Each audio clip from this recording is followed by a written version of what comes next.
Minister, I want to raise the issue regarding the challenges facing the post office network. An independent report by Grant Thornton recently concluded that the post office network is at a critical juncture and the financial viability of the network is being challenged like never before. The report projects the annual cost of running the post office network in 2021 at 70 million, generating a retail revenue of 53 million, leaving a 17 million shortfall. Can the Minister outline if he will give consideration to the recommendations contained within the report? Thank you, Minister. Thank you, Deputy Sullivan. The importance of the post office network has been clearly demonstrated during the pandemic, where we've seen a range of initiatives through our post offices which have helped support local communities, the elderly and the vulnerable.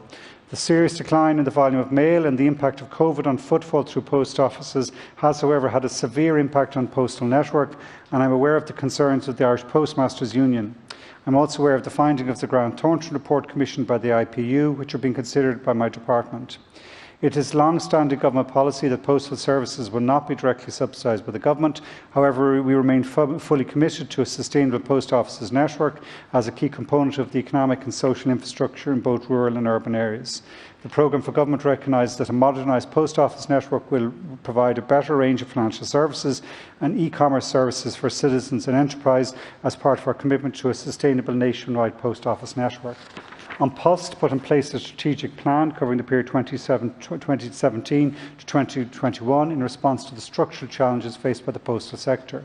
In order to implement the plan, the cost of which was estimated to be in the region of 150 million, the Minister of Finance provided a loan of 30 million to the company in December 2017 to support the renewal of the post office network, which cost €15 million, and the continued fulfilment of a 5-day-per-week mail delivery service costing another €15 million. As part of the delivery of the plan, the company was split into two distinct business units, An Post Mails and Parcels and An Post Retail. An Post is transforming its retail network by delivering new products and new formats. These include, among other things, diversifying and growing the financial services product it provides for individuals and SMEs to include loans, credit cards and more foreign exchange products, local banking in association with the major banks and a full range of state savings products. Two new dedicated sub-brands, An Post Money and a new business-to-business brand, An Post Commerce, were launched.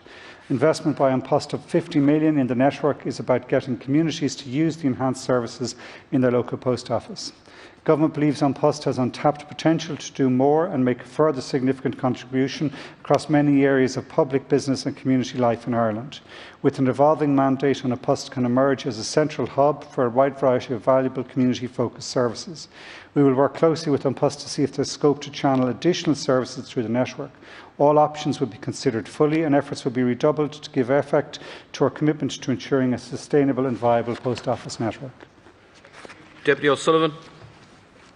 Minister, I appreciate your department are considering the report, the Grant Thornton report, but I do believe that in the current climate we need to do more, given the current crisis that we are experiencing. This is an important issue, as you've acknowledged. The post office is a vital service in many towns and communities throughout the country, particularly in rural areas. As the Minister touched on just there, you could say that during the COVID-19 lockdown, the post office assumed the role of a social contact and provided a reassuring knock on the door for many people, especially our elderly and vulnerable. But the post office is at a critical juncture. During the COVID-19 pandemic, their transactions are estimated to be down around 25%. I acknowledge that it is a long-standing government policy that postal services will not directly be subsidised by the government. However, we find ourselves in unprecedented times. In 2017, the Minister for Finance provided a loan of 30 million to the company to support the renewal of the post office network and the continued fulfilment of a 5-day-per-week mail service. I want to ask the Minister if this is something that could again be considered, a further loan to make up for this existing deficit. Thank you, Deputy Minister. The Government has continued to look. Today we announced a series of further COVID-related payments, in today's case to the aviation industry, because they're in real trouble, and I would not rule out whatever further measures that the Government might have to consider. You're right, the 25% reduction in footfall is a real issue. I believe there's been an additional 6 million costs in the post offices for the cost of PPE and other protection measures. There has been a further acceleration of the decline in the mail revenues or the mail volumes, whereas traditionally in recent years was declining by about 7% per annum. That's been closer to 10 to 15% this year. like a lot of other sectors, business is down. But the compensating other side of it is the revenues from the parcel business is up 100%. And that's probably true for a lot of any businesses involved in the online system.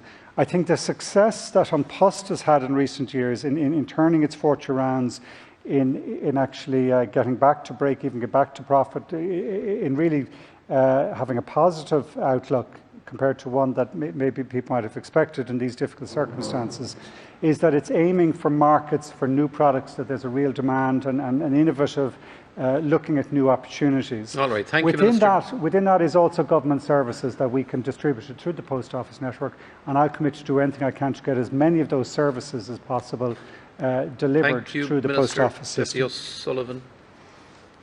Thanks, Ciarán Comhairle. Look, I would acknowledge again what the Minister has said, and I would ask him just to, well, both him and the Government would continue to monitor the situation. I think it's imperative that we do all we can to support our Post Office services. Can I just ask one final comment maybe from the Minister regarding public service obligation model, which is used in other countries throughout Europe, France, Belgium, I think the Netherlands operate models such as that. And again, that was a model that was advocated by the same Grant Thornton report. If the Minister could give a brief comment perhaps on that.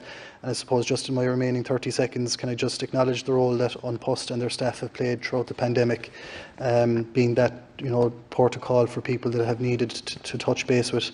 And I can just wish them and all their employees the best in the run up to Christmas. Thanks. Thank you, Deputy Minister. To conclude. Deputy, I'd like to join you in that call and thanking the workers in the post offices for the work, as said, the really good work they've done throughout the year in this COVID crisis. I should have mentioned, you mentioned European examples, and we will look at that. But I should also mention, just further to our previous discussion, that An Post also availed of a European Investment Bank loan. I think it was about 40 million as part of its strategic investment plan. So actually, we've been tapping into that European funding as part of the overall plan. It isn't just government funding which is provided. And yes, we will look at other models in other countries as part of this while reviewing the Grant Thornton report.